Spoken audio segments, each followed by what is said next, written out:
बशीर शिफा रूहानी मरकज़ की तरफ से अस्सलामु अलैकुम वरहमतुल्लाहि वबरकातुहू। मुअज़्ज़िज़ नाज़रीन कराम, आज मैं आपको जो अमल बताने लगा हूँ ये ऐसी बीमारियों के लिए मुजर्रब अमल है कि जिनका इलाज नहीं होता या डॉक्टर हजरात जवाब दे देते हैं।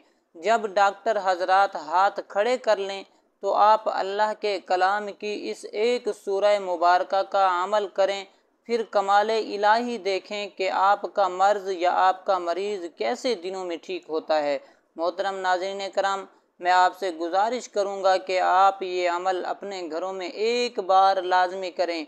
ये आपको हेपेटाइटिस सी और कैंसर जैसे मुहलक अमराज से न सिर्फ निजात दिलाएगा बल्कि फ़ज़ल इलाही से ये आपको आने वाली बीमारियों से भी महफूज रखेगा। अब आपने ये अमल समझने के लिए वीडियो को आखिर तक ज़रूर देखना है। मुअज़्ज़िज़ नाज़रीन कराम, इस अमल का मुकम्मल तरीका आपको बताने लगा हूँ। जो सूरह मुबारक आपको बताने वाला हूँ, इस सूरत का नाम है सूरतुद्दहर। ये 29वें पारे के अंदर आपको मिल जाएगी।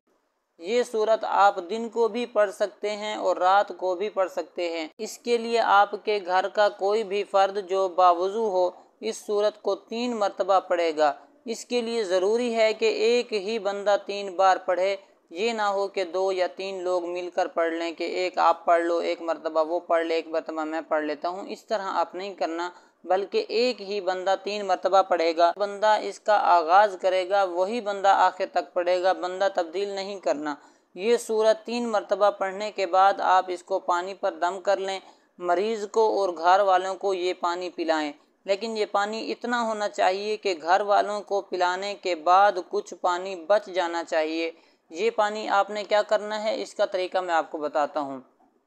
ये बचा हुआ पानी इतना हो कि आपके घर की 4 दीवारों के साथ छिड़कने के लिए काफ़ी हो जाए, यानी आपके घर के किनारों पर, आपके घर के अंदर अगर 3 कमरे हैं तो 3 कमरों के अंदर भी 4 दीवारी के अंदर आपने छिड़कना है, यानी कि कमरों के अंदर आपने अलग से छिड़कना है और बाहर की 4 दीवारी जो बाउंड्री है उसके साथ साथ अलग से छिड़कना है। अगर ये पानी कम हो तो आप इसके अंदर दूसरा पानी भी शामिल कर सकते हैं और पानी मिलाते जाएं और इस पानी को बढ़ाकर अपने घर के अंदर छिड़काव करते जाएं।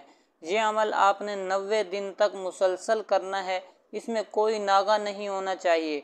अगर कोई मर्द ये अमल ना कर सके तो औरत भी कर सकती है, लेकिन वो अपने नागे के दिनों में नागा करेगी और बाद में दिन मुकम्मल करेगी, यानी नागे के बाद 90 दिन की गिनती पूरी करनी है। अमल आप 90 दिन रोज़ाना करके अपने मरीज़ को पिलाते रहें, घर के अंदर छिड़काव करते रहें। इंशाअल्लाह ऐसी लाइलाज बीमारियां के लिए कोई हल समझ में ना आ रहा हो उसका इंशाअल्लाह इलाज हो जाएगा।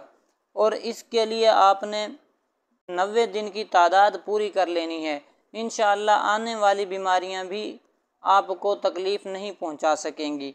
इस अमल की इजाज़त के लिए कमेंट में अल्लाह के सिफाती नामों में से कोई भी प्यारा सा नाम लिखें और साथ में अपना नाम भी लिख दें। और हमारी हौसला अफजाई के लिए वीडियो को लाइक और शेयर ज़रूर कीजिएगा। जज़ाकल्लाहु खैरा।